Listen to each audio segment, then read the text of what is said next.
आज जो missiles Iran के ऊपर गिर रहे हैं वो सिर्फ एक वार का हिस्सा नहीं है, ये एक पूरा चैप्टर क्लोज कर रहे हैं, क्योंकि ये वार आज शुरू नहीं हुई थी, ये 40 साल पुरानी कहानी है।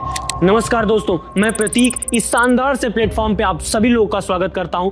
आइए समझते हैं इस कहानी को, इस 40 साल पुरानी कहानी को आज हम समझेंगे, बूझेंगे। ईरान में इस्लामिक रिवॉल्यूशन होता है, आयतुल्लाह खुमैनी पावर में आते हैं और ईरान का ऑफिशियल स्टैंड बन जाता है। इजराइल एक कैंसर है, इसे खत्म किया जाना चाहिए, तभी से ईरान ओपनली कह रहा है द ज़ायोनिस्ट रेजिम नहीं बचेगा। खामेनेई ने 2015 में ये ट्वीट करा था, वहीं से ये कॉन्फ्लिक्ट शुरू होता है। इजराइल के लिए ये सिर्फ विचारधारा नहीं थी, ये सर्वाइवल बन गया। ईरान ने अपने आसपास के एरियाज में प्रॉक्सीज क्रिएट किए, गाजा में हमास, लेबनान में हिजबुल्लाह, इराक और सीरिया में मिलिशिया, और इन सब का मिशन सिंपल था, इजराइल को हर तरफ से घेरना। इजराइल ने चुपकर रिएक्ट किया, cyber attack, air strike, covert ops, लेकिन ऑफिशियली ये सब वार नहीं कहलाता था।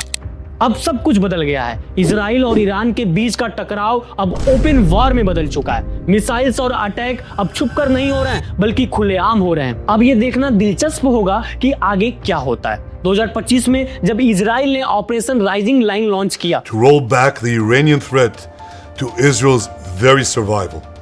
This operation will continue for as many days as it takes. तो पहली बार दुनिया ने देखा इजराइल ओपनली ईरान के अंदर जाकर स्ट्राइक कर रहा है। टारगेट किए गए नातांज न्यूक्लियर फैसिलिटी, करज के IRGC बंकर, इस्पाहान और कोम के मिसाइल बेस टॉप जनरल मारे गए और ईरान का न्यूक्लियर प्रोग्राम सालों पीछे चला गया। अब सबसे इंटरेस्टिंग बात, कुछ महीने पहले तक ट्रंप लाउडली इजराइल के समर्थन में थे। इजराइल हमारा नंबर 1 सहयोगी है, हम उनके साथ खड़े रहेंगे हमेशा।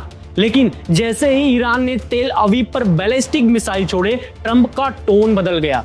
कोई ज्वाइंट ऑपरेशन अनाउंस नहीं हुआ, बस एक कोल्ड डिप्लोमेटिक स्टेटमेंट, हम स्थिति पर निगरानी कर रहे हैं। और जब मीडिया ने पुश किया तब सिर्फ इतना बोला, इजराइल का ऑपरेशन उत्कृष्ट था, उन्होंने वही किया जो करना था।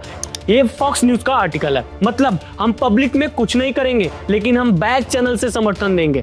ट्रंप ने अपना पसंदीदा कार्ड खेला, समर्थन भी दिया, रिस्क भी अवॉइड किया, जो वो हर बार करता है। ऑपरेशन राइजिंग लाइन के बाद ईरान ने बैलिस्टिक मिसाइल्स डायरेक्टली तेल अवीव, हाइफा और वीरशेवा पर फायर करके जवाब दिया। आयरन डोम ने काफी इंटरसेप्ट किया, लेकिन कुछ मिसाइल्स रेजिडेंशियल एरियाज तक पहुंच गए, दर्जनों सिविलियन मारे गए और पूरी इजरायली पब्लिक ने सरकार से कहा सीज फायर नहीं, क्लियरिटी चाहिए। अगर पावर की बात करें तो इजराइल और ईरान दोनों के पास अलग स्ट्रेंथ हैं यार।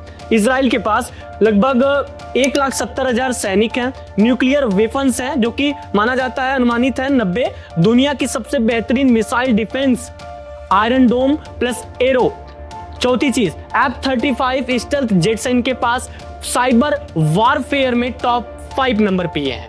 अब बारी आती है ईरान की।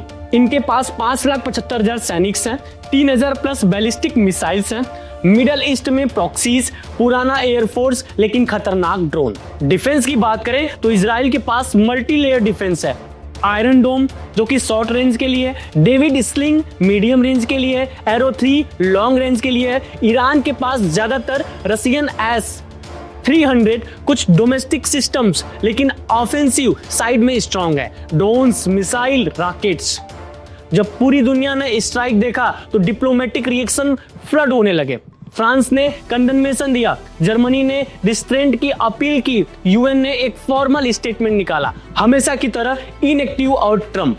अगर हम पर हमला होता है, यूएस आर्म्ड फोर्सेस की पूरी ताकत पहले कभी नहीं जैसे गिरेगी। लेकिन जब तक ईरान ने अमेरिका को डायरेक्टली हिट नहीं किया, अमेरिका साइलेंटली साइड पर रहा। वार की लेंथ डिपेंड करती है, पहली, क्या Iran nuclear bomb officially pursue करेगा, दूसरी पॉइंट, क्या यूएसए डायरेक्टली इंटर करेगा या नहीं। अगर दोनों कंट्रीज अपनी प्रॉक्सीज का फुल यूज करती हैं तो मिडल ईस्ट पूरी तरह अस्थिर हो सकता है। लेकिन रियल वार तभी ग्लोबल होगी जब या तो अमेरिका या रूस घुसेगा। फिलहाल ये वार कंट्रोल्ड है, लेकिन कब आउट ऑफ कंट्रोल हो जाए कोई गारंटी नहीं। आज के दिन इजराइल और ईरान ओपनली वार में हैं, मिसाइल्स हर तरफ से आ रहे हैं, लेकिन इस बार इजराइल का मैसेज क्लियर है, हम वार शुरू नहीं करना चाहते, लेकिन हम उन्हें खत्म जरूर करेंगे। क्या ये मूव सही था? क्या ईरान रिस्पॉन्स में ओवर रिएक्ट करेगा? क्या ट्रंप का साइलेंट सपोर्ट सेफ डिप्लोमेसी है या कायरता?